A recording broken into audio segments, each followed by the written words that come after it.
Deus, querido Pai, Jesus, amigo e mestre, muito te agradecemos, Senhor, por mais esse encontro que estamos tendo, que possamos aproveitá-lo, Senhor, guardando em nossos corações as lições que nos serão ministradas, procurando vivenciá-las no nosso dia a dia. Obrigada por tudo, Senhor. Graças a Deus e que assim seja. E com vocês, Celi Machado.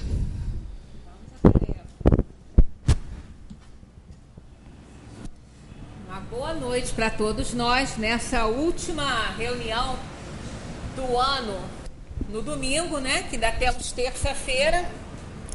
Então, o último domingo aí do ano, encerrando esse 2013, né?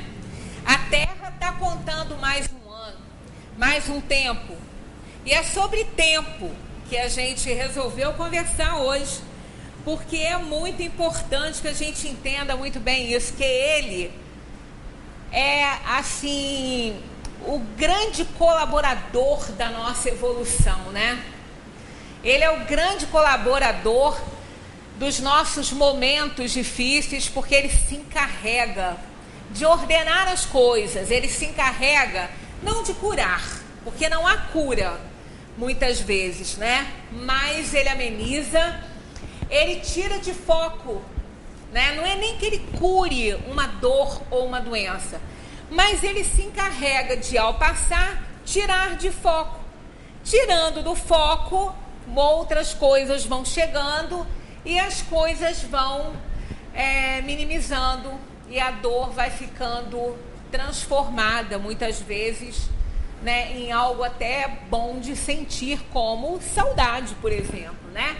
Ah, mas sentir saudade dói, mas é muito bom sentir saudade, porque só se sente saudade daquilo que se ama, que gosta, né? Ninguém vai sentir saudade de quem não gosta, né? Às vezes passa pela vida da gente alguém e a gente, quando essa pessoa se vai, a gente não sente saudade dela por causa das situações que foram vivenciadas, né?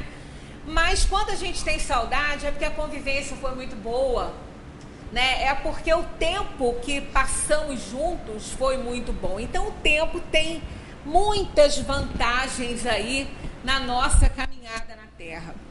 A nossa vida na Terra é governada pelo tempo. Vivemos nele e em função dele. Além disso, morremos nele. Na dimensão dos espíritos não tem tempo. O tempo é contado materialmente falando, é pela Terra, no caso um ano da Terra. Nós vemos aí outros planetas demorando muito mais para dar uma volta ao redor, né, do Sol, como Júpiter, que leva 12 anos, né, para completar o seu movimento de translação. A Terra leva um ano, 12 meses para dar a sua voltinha, né? Enquanto ela dá essa voltinha, nós estamos acontecendo nesse planeta, estamos vivendo aqui nesse planeta, né? E essa voltinha pequena, né, de um ano só, ela é muito interessante, porque é um tempo curto que nos obriga a refletir muito, não é? É bem rápido, toda vez a gente começa a fazer o balanço, começa a ver o que acertou, o que errou. E se levasse muito tempo, de repente a gente, mais tempo, mais de um ano, a gente ia esquecer de muita coisa que fez, né? Então está no cálculo certinho, 12 meses, né? Para que a Terra dê a sua volta, o seu passeio e conte mais um ano aí nesse plano do que a gente vive.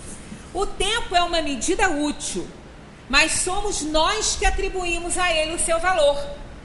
Porque cada um vivencia do seu modo, da sua forma, da sua maneira, né? Ele é uma medida útil, mas cada um atribui a ele o valor que ele tem. Ele tem o valor intrínseco e extrínseco. O valor intrínseco é o valor que nós damos a ele. E o valor extrínseco é o valor contado pelo tempo mesmo, matematicamente falando. Essa reunião aqui, por exemplo, ela dura 60 minutos. né? Pelo menos a palestra dura aí 55, às vezes a gente passa mais um pouquinho, mas ela tem esse tempo. Então, esse é o valor extrínseco desse tempo. Mas o intrínseco é o que cada um vai fazer com o que ele está aprendendo nesse tempo que ele está aqui. É como ele vai encarar essa realidade aí, né? Esse valor extrínseco do tempo. É o valor que ele vai dar. Muitas pessoas não dão nenhum, porque às vezes podem não gostar do que está sendo falado, e outros dão um valor enorme e dizem 60 minutos muito bem vividos e de muito aprendizado, enquanto outros poderão falar 60 minutos jogados fora, não gostei, né? Então é o valor que cada um dá, depende, portanto, do ponto de vista de cada um. O dicionário define o tempo como a sucessão dos anos, dos dias, das horas, etc. Numa breve história do tempo, Stephen Hawking, ele define o tempo como a sucessão das coisas, não é? Ele diz como a sucessão das coisas. Esse copo está num tempo presente aqui do jeito que ele está. Se eu deixá-lo cair, a água vai entornar e ele poderá quebrar, ele vai ser passado. Então é a sucessão dos acontecimentos, a sucessão das coisas. Não é uma coisa tão assim acima da nossa compreensão, mas às vezes a gente até se confunde, né?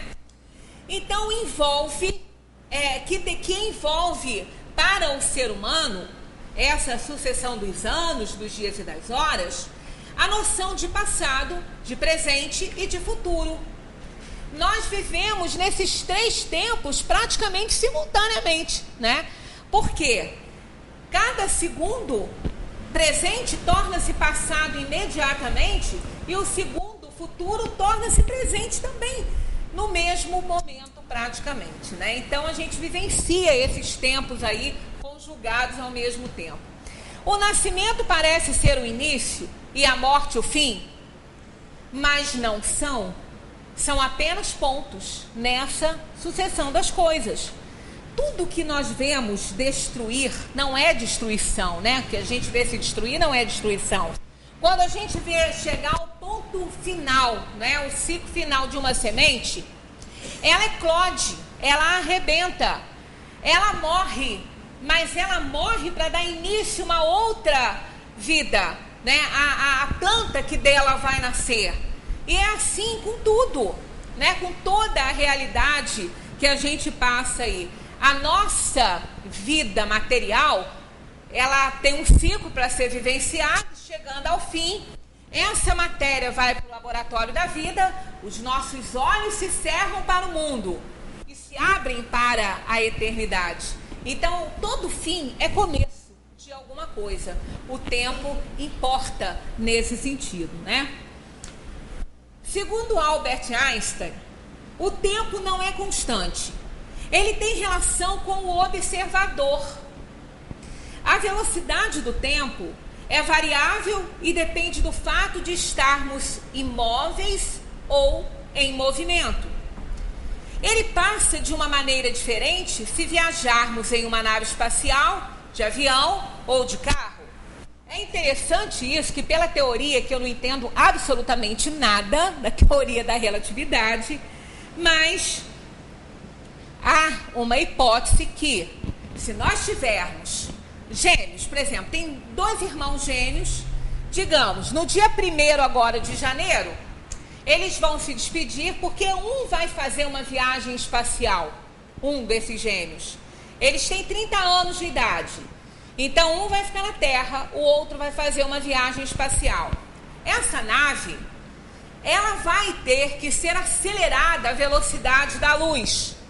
Isso é uma hipótese, porque também já foi praticamente provado que a organização física não conseguiria vencer a velocidade da luz, se desintegraria, né? Então, não tem nada provado, mas é só uma hipótese, né? E a hipótese da diminuição da idade, essa é real. E, quer dizer, não é nenhuma hipótese, é fato. Então, esse irmão que fica com 30 anos, o outro entra na nave que ela vai viajar à velocidade da luz. E 30 anos depois ela vai retornar. Então, em 2044, os dois irmãos vão se reunir no mesmo lugar, no dia 1º de janeiro de 2044, quando o irmão que viajou vai chegar. Ao chegar, ele vai encontrar um irmão com 60 anos e ele terá mais ou menos 40. Né? É muito interessante, né? É muito interessante. Mais interessante ainda é que a gente não vê, mas isso acontece em minúscula escala, né? Se eu pegar um avião para o Acre, por exemplo, não sei, talvez 8 ou 9 horas, sabe, Abel, quanto leva uma viagem para o Acre de avião? Umas 8, 9, né, por aí. E de carro, a pessoa vai levar aí 2 dias, 3 até, porque ela vai ter que parar, é muito longe. Meu irmão morava lá, quando ele vinha, ele levava uns 3 dias para chegar aqui de carro, né, porque vinha parando e tudo.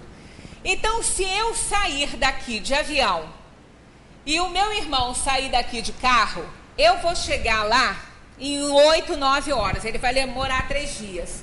Eu vou chegar mais nova do que ele vai chegar 3 dias depois. A modificação não aparece, mas ela é fato, ela é real. Porque nós nascemos e vivemos crescendo, nos desenvolvendo até parar o crescimento. No momento que esse crescimento para, a gente começa a envelhecer. Gradativamente, nós vamos envelhecendo.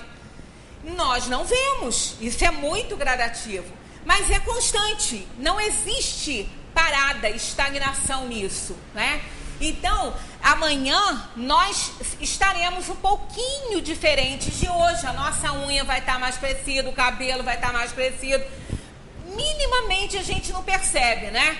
Um cabelo cresce aí 1 centímetro em um mês, talvez. Ou até menos, depende muito também da pessoa, né? Mas é fato.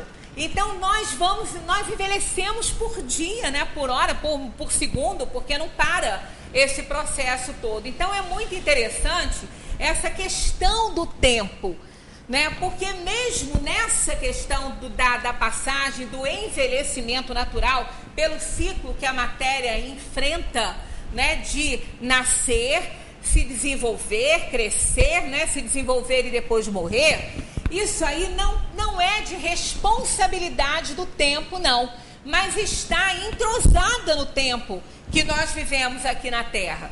Tanto que uma pessoa pode aparentar mais nova ou mais velha, 2 pessoas, né, contando a mesma idade.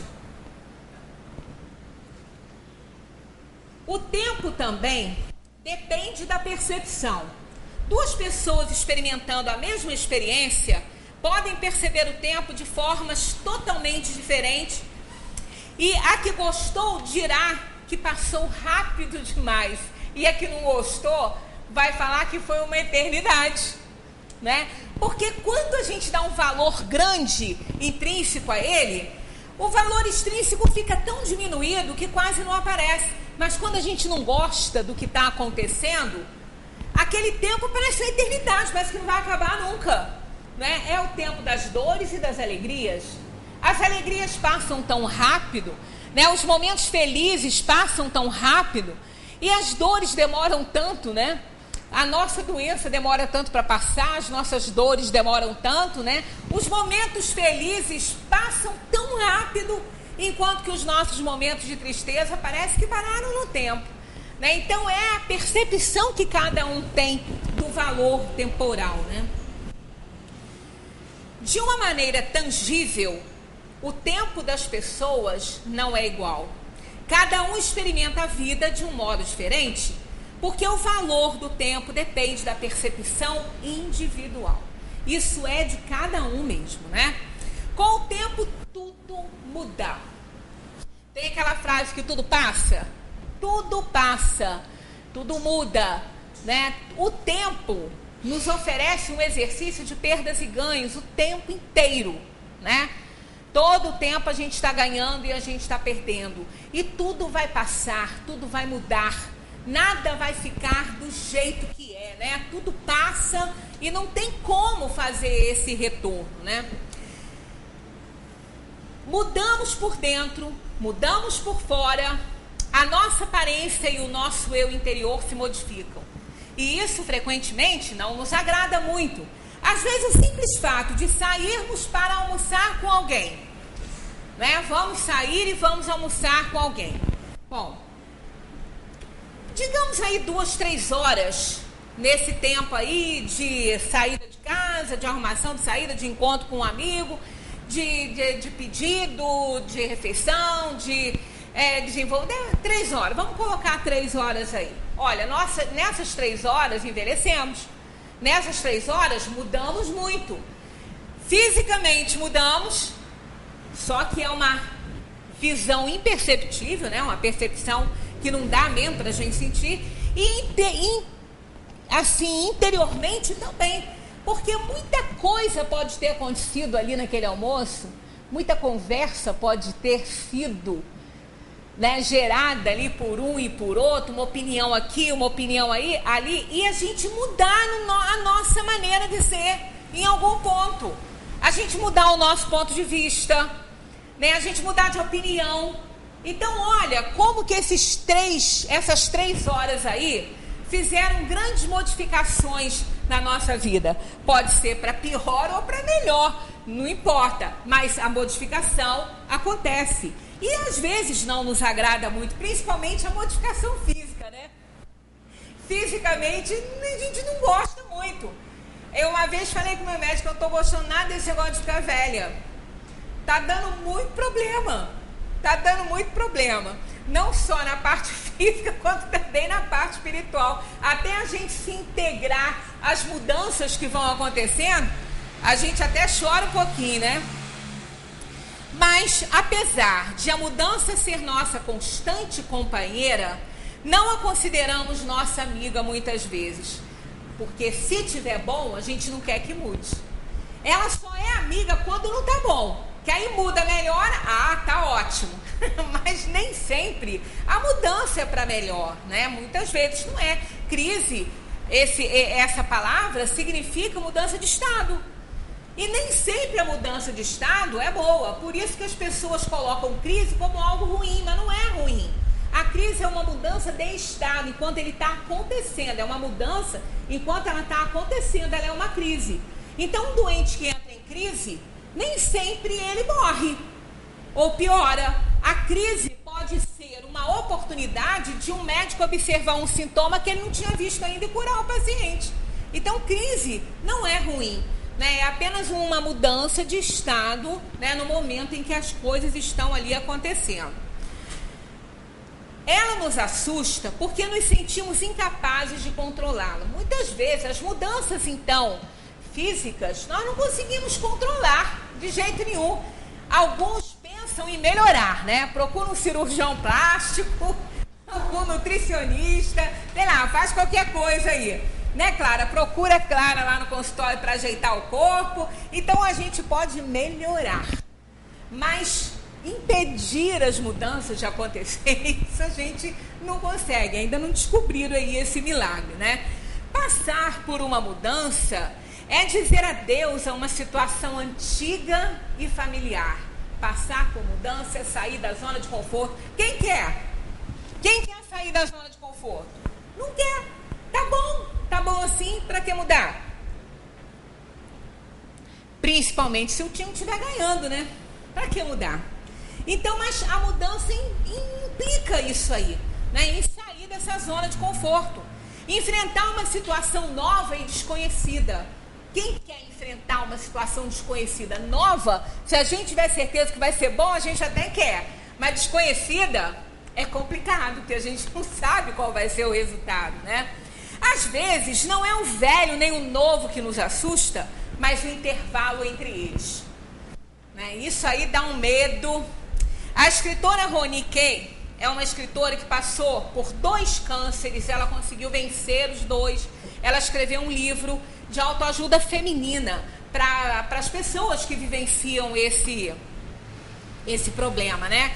Então ela diz assim, num comentário dela: na vida, quando uma porta se fecha, outra se abre, mas os corredores são uma droga.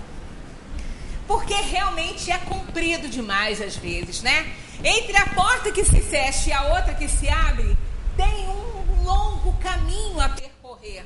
E essa insegurança é grande, porque a gente não sabe se a porta que vai se abrir para uma coisa boa. Pode não ser, né?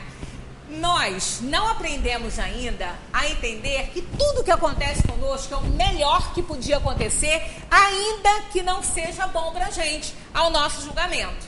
Mas é o melhor. É o melhor que podia nos acontecer. Aquela frase que nada é tão ruim que não pode piorar é válida, hein? A gente às vezes reclama da situação, mas a situação pode piorar. Então, o melhor que poderia nos acontecer é o que nos acontece, porque Deus é misericordioso.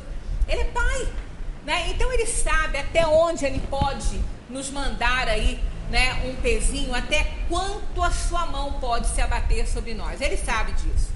É assim que funciona a mudança. Ela geralmente começa com uma porta que se fecha, um final, uma conclusão, uma perda, uma morte. Né? Nós estamos aí para mudar de ano. De sair de 2013 e aparecer aí um 2014 que é desconhecido para nós. Ah, mas 2013 também, porque o amanhã, sim. Mas quando nós já estamos vivenciando, a gente até intui ou imagina mais ou menos amanhã, né?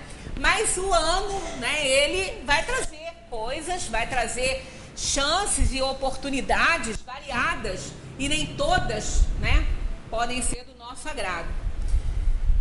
A seguir, ingressamos em um período de meio tempo desagradável, né? Porque um fim pode ser muito, é aquilo que a gente falou, um final, uma conclusão, uma perda, uma morte, a perda de um emprego, a perda dos bens, sei lá, qualquer coisa que ponha fim naquela nossa zona de conforto ali. A seguir, ingressamos em um período de meio tempo desagradável, que é o tal do corredor, sofrendo por causa do que acabou e vivendo na incerteza do que virá a seguir. A gente não sabe. Quer dizer, saber, a gente sabe que a gente fez escolha das provas, mas a gente não lembra. Esse período de incerteza é muito difícil. Mas quando achamos que não aguentamos mais, que está difícil, que a situação está braba, algo novo acontece. Porque Deus é Pai misericordioso, como a gente já falou, né? Uma reintegração, um novo avanço, um recomeço, algo que se abre, né, para nós e descobre aí, ou faz gerar, faz eclodir talentos que a gente nem imaginava ter, né? Uma porta então se abre. Se lutarmos contra a mudança, lutaremos a vida inteira e não vamos ganhar, porque elas vão acontecer. Então não adianta lutar com a vida. Nós temos que lutar a favor dela, não contra ela, não contra as mudanças, né? Não contra o tempo, porque não tem jeito. Nós vamos perder nessa luta se a gente lutar contra. É por isso que precisamos encontrar uma maneira de acolher as mudanças que acontecem na nossa vida, ou pelo menos aceitá-la. Senão, nós só vamos sofrer. Se pudermos fazer algo, se a mudança não nos agrada, e pudermos fazer algo para melhorar a situação, ou até para que essa mudança aconteça de forma mais agradável para nós, vamos fazer. Temos livre-arbítrio. Mas se não, se estiver fora do nosso controle, aí é com Deus. Ele que está no controle de tudo e não nós. Então só nos resta a resignação e a força para adaptar-se a uma situação que pode não nos agradar, mas que é fato na nossa vida e não tem como brigar. A nossa idade é o nosso tempo. É a memória que possuímos. Não é o que somos hoje. É a soma das experiências passadas, né? Olha que interessante, não é o que a gente é hoje. A nossa idade não é o que somos hoje, é a soma de toda uma vivência, de toda uma experiência que já passou, né? Que está aí no nosso arquivo. Quando nos dizem que não aparentamos a idade que temos, significa basicamente que a pessoa não se encaixa na maneira como se percebe as pessoas daquela idade, seja qual for a idade. Aconteceu um fato interessante que eu quase matei um taxista de susto assim. Há uns 4 ou 5 anos atrás, Eu estava no Rio, peguei um táxi para ir até o restaurante onde meu filho ia comemorar o aniversário dele. Encontramos com a família, com os amigos e tudo bem. Para variar, engarrafamento, né? Não tem jeito. Você fica parado ali, andando centímetros. Aí ainda virei para o motorista, ainda falei assim, poxa vida, não sei como é que você aguenta viver assim, nesse trabalho, nesse engarrafamento. O Rio tá problemático. Ele falou, realmente tá. Aí eu falei para ele, poxa vida, eu conheci o melhor do Rio. Eu conheci um Rio tranquilo, um Rio sem tráfego, sem tráfico de drogas, né? Com um trânsito bom, tudo bem mais tranquilo. Eu me lembro que eu era criança, saía da casa da minha tia com a minha avó, tarde da noite, íamos a pé para casa, sem problema, sem violência. Íamos de madrugada pegar leite na CCPL, porque hoje tem leite de caixinha, de pacotinho, sei mais o que, lá na prateleira do supermercado. Mas não era assim, não. Tinha que levar uma vasilha e pegar o leite lá, que eles enchiam as vasilhas que a gente levava, né? Aí eu ainda falei pro motorista, poxa vida, adorava andar de bonde, coisa boa, adorava. Se minha avó sair de casa, passear de bonde comigo. Nessa hora, o trânsito estava parado, ainda bem, né? Ele virou para trás, olhou para mim e falou, o quê? A senhora é do tempo do bonde? Eu falei, andei muito de bonde. Falei, não, mas não é possível, não pode ser. A senhora não pode ser do tempo do bonde? Eu falei, eu era criança, mas eu andei muito de bonde aqui no Rio. O motorista ficou assustado, porque ele pensou, sei lá o que passou pela cabeça dele, né? Ele falou, não, depois ele falou, não, mas não pode ser, a senhora tá brincando, só não é do tempo do bonde, quando eu paguei e saí do carro, só não é do tempo do bonde. Eu falei, sou do tempo do bonde, eu adorava andar de bonde, né? Então são coisas que realmente o tempo tem esses momentos assim hilários, né? Que a gente, às vezes a gente vira para a pessoa e fala assim, fulano, você está vivendo no formal, hein? Porque não passa para você, né? E realmente, às vezes a gente não vê uma pessoa há tantos anos, quando a gente vê, a pessoa não mudou nada fisicamente, né? Está muito bem ainda, né? No entanto, por mais que nos pese a mudança, a maioria de nós não desejaria voltar atrás. Será que aqui tem alguém que gostaria de voltar atrás? Por exemplo, no tempo que tinha aí os filhos pequenos, né? A gente reclama, porque a gente se preocupa que o filho cresce, sai debaixo das nossas asas, faz às vezes muita coisa que a gente não gostaria, que a gente até reprova, preocupa e tudo. Mas quando eles eram pequenos, aí a gente fala assim, poxa, bom era naquela época que a gente botava num carrinho, levava tudo que era lugar, que estava na barriga, ia junto, não tinha preocupação. Como não tinha? E a preocupação maior, será que ele vai crescer bem? Será que não vai ter doença? Será que vai estudar? Será que ele vai casar? Que será que ele vai ser na vida? Como será que ele vai ser? Essas incertezas todas, acho que ninguém quer vivenciar, como hoje, né, as pessoas que já têm seus filhos maiores, grandes, já têm respostas para esses questionamentos todos. E não quer viver aquilo de novo. Até porque, quando vivenciamos lá atrás, não tínhamos a experiência que temos hoje. Hoje nós temos experiência a nosso favor, que antes nós não tínhamos, né? Então, provavelmente, ninguém gostaria de voltar. Porque isso significa voltar a viver a confusão e a insegurança de todos aqueles anos que a gente viveu, né? As mudanças nos amadurecem e nos ensinam a administrar melhor a vida. Envelhecer harmoniosamente é experimentar plenamente cada dia e cada momento. Porque cada dia, cada momento, cada fase, cada idade tem seu encanto, não é? Cada uma delas tem seu encanto. Quando vivemos plenamente a nossa vida, não temos vontade de voltar atrás. Mas quando não se vive, a gente ia querer voltar para refazer, consertar um monte de coisas, né? Geralmente, nos vemos como éramos ou como deveríamos ser, em vez de realmente aquilo que nós somos, né? Saber que quem fomos ontem não nos define completamente hoje, nos dá uma liberdade magnífica. Porque o que nós fomos ontem, as atitudes que tomamos, os erros que cometemos, não define quem somos hoje, mais maduros, mais sábios, claro que sim, porque a encarnação, ela tem esse objetivo de fazer o espírito evoluir, de fazer o espírito transformar-se, mudar de opinião, mudar pontos de vista. Isso o objetivo dela é esse, né? E não ficar com aquela frase assim, meu natural é esse. Lembra da historinha do escorpião, que fisgou a pobre da rã. Ele garantiu para ela que ele não ia fisgá-la, que ela desse uma carona para ele atravessar o lago. Ele deu, ela deu e ele fisgou. Ela falou, e agora? Agora vamos morrer os dois, você afogada e eu envenenada. Aí ela falou, por que você fez isso? Ele falou, porque meu natural é esse, né? Mas nós não podemos viver pensando que o meu natural é esse. Nós não estamos aqui para permanecer no nosso natural. Nós estamos aqui para crescer, para fazer modificações, desenvolver nosso caráter, né? E diminuir a nossa personalidade diante da individualidade que é a alma, né? Muitos continuam a carregar o peso emocional do passado. Isso é uma trava para o progresso. É uma trava para uma reflexão para o ano novo, porque a gente não deixa o futuro chegar porque a gente está parado lá no passado. Mas as coisas não precisam ser assim.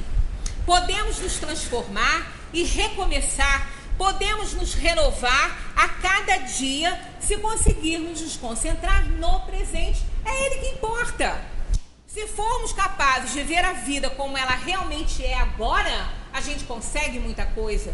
Só que nós nos aprisionamos no passado, estamos lá, né, vivendo ainda aqueles resquícios, sofrendo aqueles problemas do passado, cada vez que nós lembramos de coisas muito desagradáveis que devem ficar esquecidas.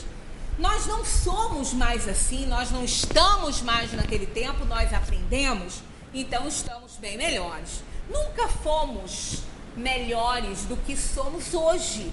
Fomos piores, melhor não. E seremos bem melhores amanhã do que somos hoje. Esse é o objetivo, né? Podemos nos transformar e recomeçar. Podemos nos renovar a cada dia se conseguirmos nos concentrar, então, nesse presente como ele realmente é agora. Não devemos fechar totalmente a porta sobre o passado. Por quê? Porque ele nos ensina muito. As experiências vivenciadas no passado podem nos dar a chave para o acerto do presente que nos criará um futuro melhor. Então não é esquecer, mas é parar de se aprisionar nele, definir o agora por ele. Isso é o que a gente não pode fazer. Não devemos fechar essa porta e viver o mais intenso e plenamente possível o agora e desapegar-se do passado. O passado passou, nós não podemos mudar nada nele. As realizações estão feitas. Não adianta sofrer, está feito. Agora nós podemos fazer um novo fim. Nós podemos recomeçar para ter um fim melhor. Então isso a gente pode fazer, mas não podemos trocar nada que já foi vivenciado. Estamos às vésperas então de mais um janeiro, né, que está chegando aí no ano de 2014. E como nós já dissemos aqui em outros anos, o nome janeiro, primeiro mês do ano, é uma homenagem a Jano. Jano é um deus romano que representa o passado e o futuro. Por isso que ele foi escolhido para ser o primeiro mês, janeiro. O começo e o fim, portas que se abrem e portas que se fecham. Tem duas faces. Ele se apresenta com duas faces, né? Uma olha para o passado e a outra olha para o futuro, para o que virá. É como se Jano nos convidasse a um convite especial, né? Nos fizesse um convite especial para o ano que inicia. A face que se volta para trás tem uma chave na mão. A figura tem duas faces, né? Tem duas formas de ser vista. Aqui representa o passado, tem uma chave na mão. E aqui representa o futuro, tem uma varinha de condão. como se nós pudéssemos, né, que é um convite a realizações futuras, a operar aquilo que nós podemos em nós, né? Simbolizado aí na questão da varinha, da mágica, né? Mágica, num sentido metafórico, nós podemos realizar muitas coisas no ano que vem, né? Se nós assim o quisermos. Examinar o ano que finda para fazer melhor o ano que se inicia. Mas o nosso grande e difícil desafio é viver plenamente o momento presente. A gente não consegue. Se estamos numa festa, se estamos numa comemoração, se tem alguma coisa que aconteceu mês passado, ou semana passada, ou ano passado, seja lá o que for, aquilo está tão presente em nós que a gente não consegue desligar e não consegue vivenciar aquele momento alegre, aquele momento feliz, porque nós temos um problema para resolver. Vamos resolver no tempo certo, mas não vamos deixar de vivenciar os nossos momentos alegres, porque a gente tem um problema para resolver. Todo mundo tem problema para resolver, e nós não podemos deixar de vivenciar o que é bom. É igual aquele texto, coma morangos, né? Um homem está passando numa ruazinha, escorrega, aí ele se agarra a uma árvore. Quando ele olha para baixo, tem um urso, em cima tem uma onça. Ele faz o quê? Ele está ali agarrado. Se ele cair, o urso papa. Se ele subir, a onça pega. Aí ele olha para o lado assim, tem uma árvorezinha cheia de morangos, né? E ele olha aquele morango suculento, gostoso, né? Que deve estar docinho, o sol brilhando, dando aquele cintilante no morango. Aí ele vai, se estica e pensa assim: dane-se o urso, dane-se a onça, vou comer o morango. É o agora dele. Depois ele resolveria o problema do urso e da onça. Mas aquele momento de agora era aquele morango suculento que ele queria comer. Então é o momento da nossa alegria, da nossa festa, né? Do nosso dia, de estar com alguém que gostamos, que pode ser que amanhã viaje, demore tanto a voltar. Então a gente deixa de vivenciar esses momentos bons e felizes porque a gente tem problema. Todo mundo tem problema. Nessa terra não viemos para cá para fazer turismo, nós viemos para cá para resolver problema. E é o que a gente faz, né? Não vamos nos preocupar com quanto tempo nós teremos nessa terra também não. Ah, quanto tempo eu vou viver? Não vamos nos preocupar com isso. A gente já escolheu quando fez a escolha das provas. Mas vamos deixar isso com Deus, vamos fazer a nossa parte, vamos cuidar do corpo, vamos cuidar da alma, vamos viver. Vamos conquistar a alegria, porque a alegria facilita a vida da gente, né? E alegria não significa estar sempre bem. Nos momentos tristes, a gente pode também estar alegre, porque são oportunidades valiosas de aprendizado. A gente aprende muito mais na dor do que na alegria, e é assim que a gente tem que vivenciar, né? O que importa é o que fazemos com o tempo que nos é dado. Não é com o tempo que a gente tem aí para viver. Tem pessoas que vivem 100 anos e não fazem nada na vida, e outras vivem tão pouco e fazem muito. Com a reputação, nós temos que nos preocupar com a reputação que nós vamos deixar quando a gente partir daqui. Temos aqui alguns exemplos, ó. Beethoven tinha apenas 57 anos quando morreu. Isso é jovem ainda. É novo. Não é bem novo, mas é novo para morrer, né? E aquela inteligência musical, né? Que podia ainda nos legar coisas belíssimas. Mozart morreu com 35 anos. Joana d'Arc não tinha completado 20 anos quando morreu. Castro Alves morreu com 24 anos. Fernando Pessoa, aos 47. Casimiro de Abreu morreu com 23 aninhos. Quem não lembra, não é? Ai, que saudades que eu tenho da aurora da minha vida, da minha infância querida, que os anos não trazem mais, não é? Então, 23 aninhos. E quando a gente vê a figura dele, ele parecia um homem mais velho, né? E morreu aqui em Friburgo, em 1860. Morreu tuberculoso. Como a maioria deles, dos rapazes, eram muito boêmios, né? Castro Alves também morreu assim de tuberculose. Então, olha só. Essas pessoas tiveram uma vida incompleta? Claro que não. Né? Nos legaram coisas lindas, maravilhosas, poemas, Castro Alves, aquele baiano que cantou a escravidão, né? O fim da escravidão, navio negreiro. Então, coisas belíssimas, com tão pouca idade, tão jovem. Né? Hoje a gente vê um jovem de 23 anos, um jovem de 24 anos. Casimiro só escreveu um livro, As Primaveras, mas Castro Alves deixou muita coisa boa escrita. Né? E a gente tem que se preocupar com isso, não é com o tempo que a gente tem para viver, é o que a gente faz com esse tempo. Tudo bem,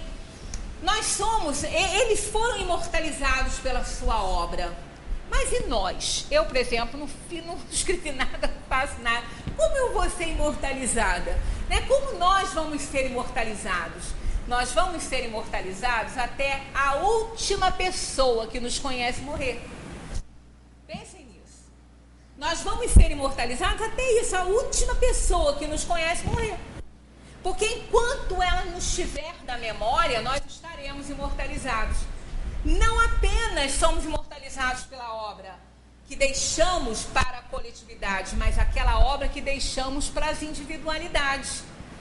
Né? Somos lembrados, vamos ser imortalizados pelo timbre da nossa voz, pelo tipo de abraço que damos a alguém, né? Pela nossa alegria, pelo prazer que a gente possa contagiar no ambiente em que a gente chega. Então a gente tem que pensar nisso, né? O que eu vou deixar quando eu partir daqui? Às vezes a gente vê alguém falar, poxa, eu tenho uma saudade do colinho da minha avó, porque era aquele colo aconchegante, do abraço de alguém, do abraço de um amigo. Então essas pessoas acabam sendo imortalizadas dessa forma. Mas quando o último que nos conhece morrer, aí nós não seremos mais lembrados, porque os que estarão aí não nos conhecem. Mas como somos reencarnacionistas, estaremos causando em outros mundos. Estaremos nos imortalizando em outros mundos, com outra personalidade. Viva a reencarnação, né? Coisa muito importante mesmo. O espírito é tudo. Por ele e para ele é que as moléculas se agrupam, se associam, tomando forma neste ou naquele meio, na Terra ou em outras infinitas moradas da casa do Pai, que é o universo. É assim que nós vamos nos imortalizando, né? Quando entrarmos na eternidade, seremos imortalizados pela nossa individualidade. Na eternidade, na imensidade incomensurável, o espírito se agita, procurando realizar o senso da vida, que é a evolução. Para consumá-la, percorre as incontáveis terras do céu, veste e despe centenas de indumentos, assimilando milhares de aspectos e formas.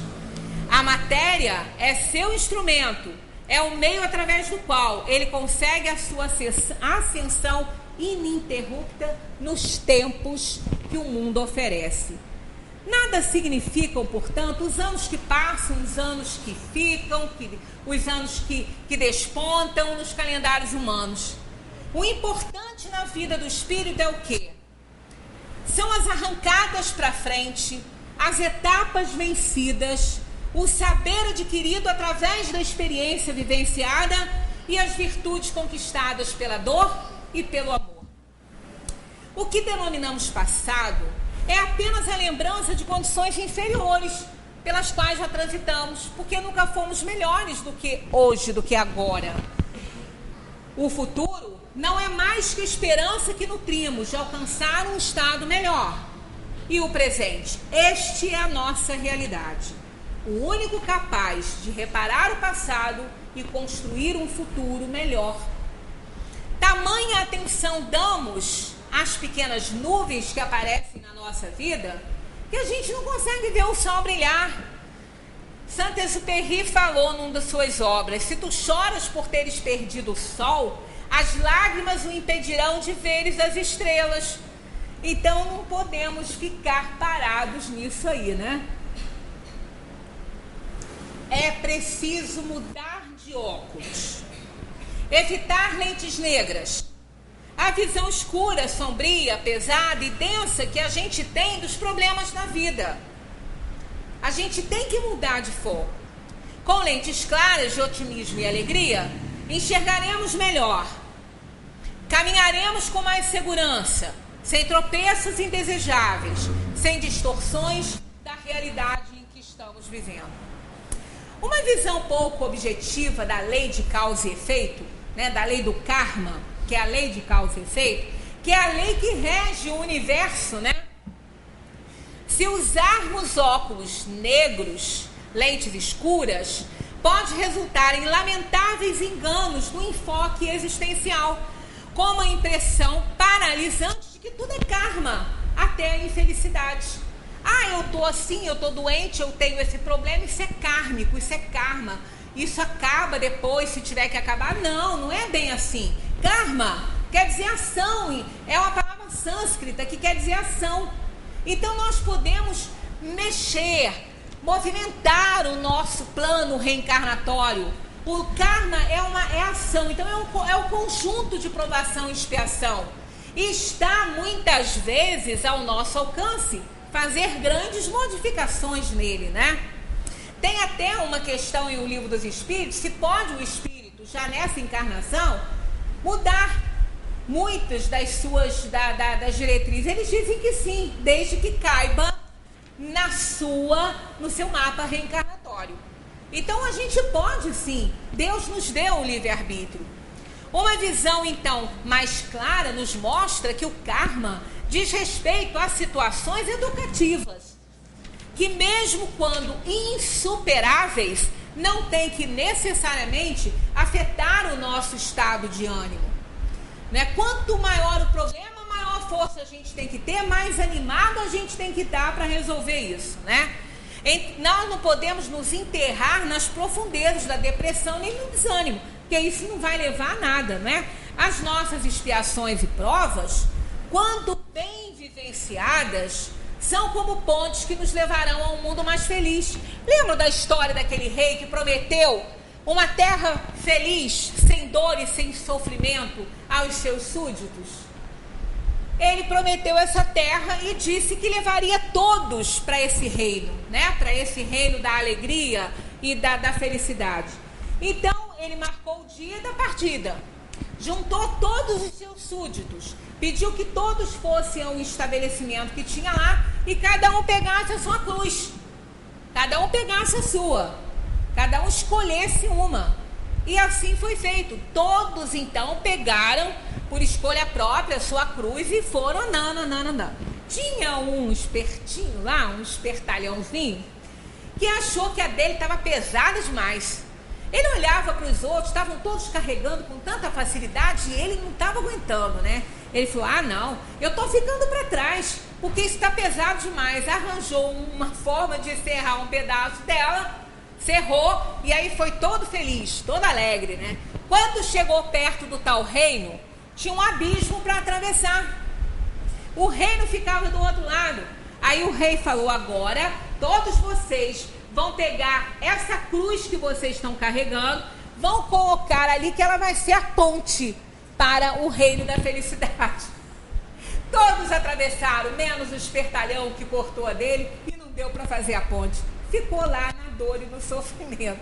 Então todos nós vamos alcançar sim, num determinado tempo, devido à nossa alegria, à nossa felicidade, depois que nós resgatarmos as nossas provações e as nossas expiações. Precisamos nos iludir menos e viver mais, pois o desperdício da vida está no amor que não damos, nas forças que não usamos, na prudência egoísta que não arrisca, e esquivando-se do sofrimento, perdemos também a felicidade.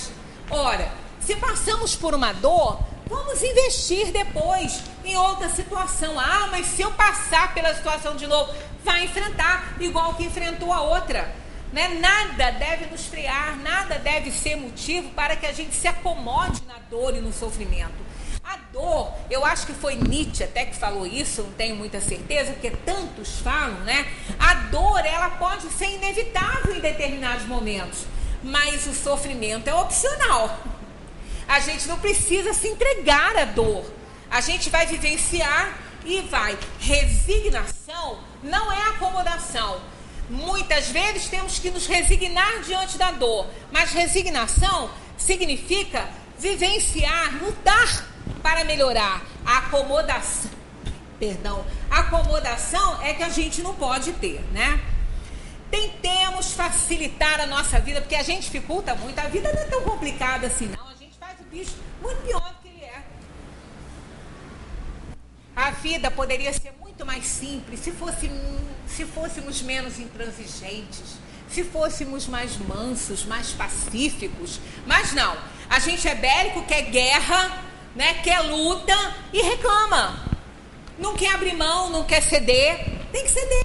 Em alguns momentos a gente tem que ceder, né? Todos têm que ceder em determinados momentos. Nossas almas ainda infantis precisam ser orientadas em seu trabalho. Façamos um plano e peçamos a orientação do nosso anjo guarda. A gente pede muito pouco para ele. Ele é nosso tutor. Imaginemos, já falamos sobre isso. Deus colocou um espírito superior para nos ajudar. Cada um tem o seu. Isso não é pouca coisa, não. É um espírito superior que cuida de nós, que está ali nos orientando, né? Não vai nos isentar das provações e das expiações, mas vai estar junto de nós, nos dando forças para a gente vencer as dificuldades. Eu, todo fim de ano, Magui que gosta, eu falo no plano da tia Grace. Esse plano ajuda muito. Muito mesmo, muito mais do que a gente imagina. É só botar em prática que a gente vai ver o resultado. Essa tia Grace é uma tia do tempo da carroça ainda, do tempo da charrete. E ela escreveu um diário porque ela era muito querida entre todos. Mas ninguém sabia a dor que ela carregava. E ela um dia resolveu escrever no seu diário algumas coisas. E esse diário caiu na mão de uma sobrinha da atualidade, né? Ficou guardado e acabou na mão de uma sobrinha que estava passando por problemas conjugais. E ela era uma pessoa alegre, mas ela se sentia muito infeliz, porque ela tinha perdido o amor da vida dela, o noivo. Uma semana antes do casamento ele morreu. E tudo que ela queria era casar, constituir família. Acabou tendo que morar com uma tia. E ela então fez da família da tia dela, mas ela queria ter a dela. Então ela ficou muito infeliz. Mas num determinado momento ela falou assim: minha situação não vai mudar, o meu noivo não vai voltar. Portanto, quem deve modificar-se sou eu. Tenho meditado sobre meus problemas. Para superá-los, estabelecerei um conjunto de normas simples que procurarei pôr em prática. Queira Deus que este plano me liberte da desolação em que vivo e transcrevera o que propunha a cumprir diariamente. E ela disse que era fácil de cumprir, né? Então, todos os dias, esse era o roteiro. Fazer algo por outra pessoa, fazer algo por mim mesma, fazer algo que não tenha vontade, mas que precisa ser feito, fazer um exercício físico, fazer um exercício mental e fazer uma oração que inclua agradecimento a Deus pelas bênçãos recebidas. Ela conta um dia e é muito lindo. Não vai dar tempo para eu comentar, mas em outra oportunidade a gente comenta. Este plano resume em suas atividades os 2 mandamentos maiores: amar a Deus sobre todas as coisas e ao próximo como a si mesmo. Isso é a receita de felicidade para 2014. Ele nos tira do sarcófago do egoísmo e nos faz florescer onde estamos plantados. Ninguém está plantado neste ou naquele jardim por acaso. Deus nos plantou ali e é ali que a gente tem que florescer, desejando, então, almejando ser feliz. Vou terminar com um texto interessante que tem muito a ver com a questão do tempo, porque já estamos nos aproximando, aliás, já estamos em cima da hora. Etapas. É preciso aprender a identificar quando se encerra uma etapa de nossa vida. Se insistirmos em permanecer nela, depois do tempo necessário, perdemos a alegria e o sentido do que vem a seguir. Fechando ciclos, fechando portas ou fechando capítulos, como queira chamar, o importante é aprender a fechá-los, deixar ir embora momentos da vida que já não mais existem para a gente. Terminou o seu trabalho, acabou a relação, mudou de casa, os filhos cresceram, constituíram família, mudou de cidade, de país, a amizade acabou. Você pode gastar muito tempo de sua vida dando voltas nesse passado aí, lamentando esse passado, querendo vivê-lo novamente. Ele não volta, ele não vai voltar, como diz Casimiro de Abreu. Os anos não voltam mais, não é? Então, resta-nos a saudade. Ai, que saudade que eu tenho na aurora da minha vida, mas ela passou. Como a nossa aurora também passa, né?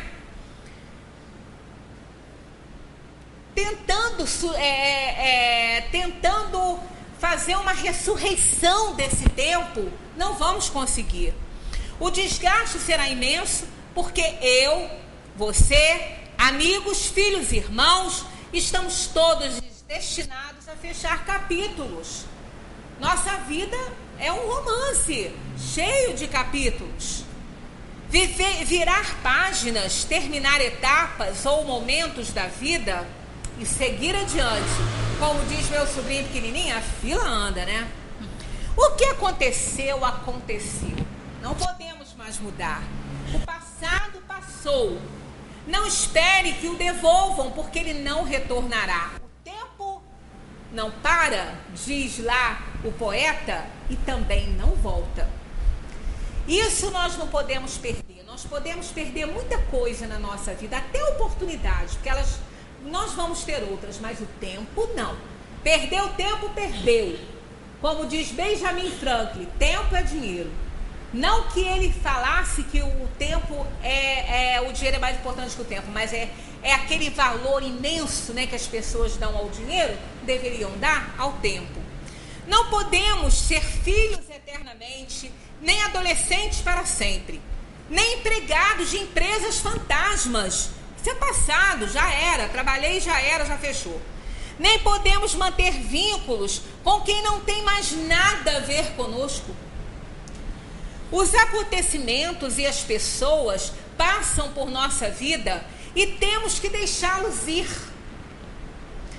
É certo que tudo que passa por nossa vida tem seu valor e deixa sua marca, mas é preciso também desocupar o espaço do passado para que o presente possa existir e para que o futuro seja construído.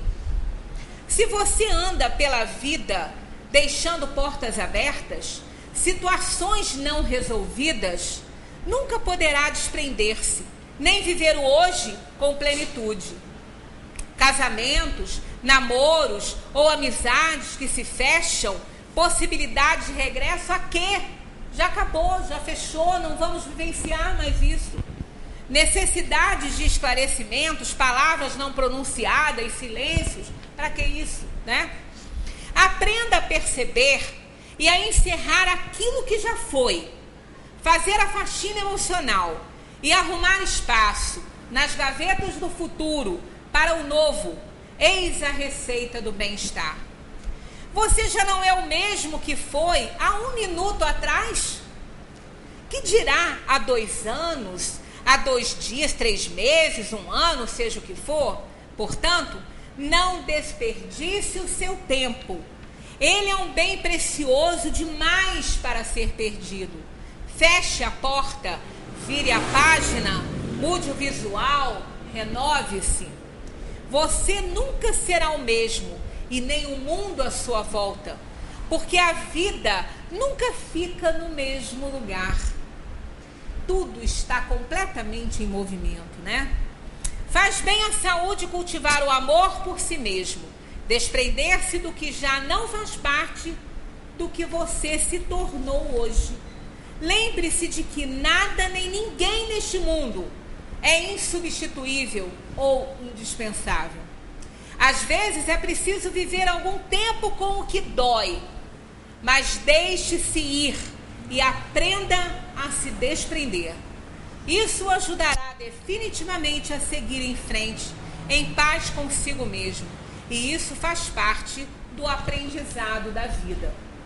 Muita paz para todos. Um ano de 2014 cheio de mudanças para quem acha que precisa mudar, né? Cheio de oportunidades para que a gente possa crescer e mudar o nosso foco. Porque se nós não gostarmos de alguma coisa, temos que aprender a gostar se não pudermos mudar. Então nós temos que nos preparar psicologicamente para antes falar, não, eu vou gostar. Porque já é um passo à frente que a gente dá para todos aqueles acontecimentos que às vezes nós não escolheríamos, né? Então muita paz, tenham um ano novo cheio de paz junto dos familiares.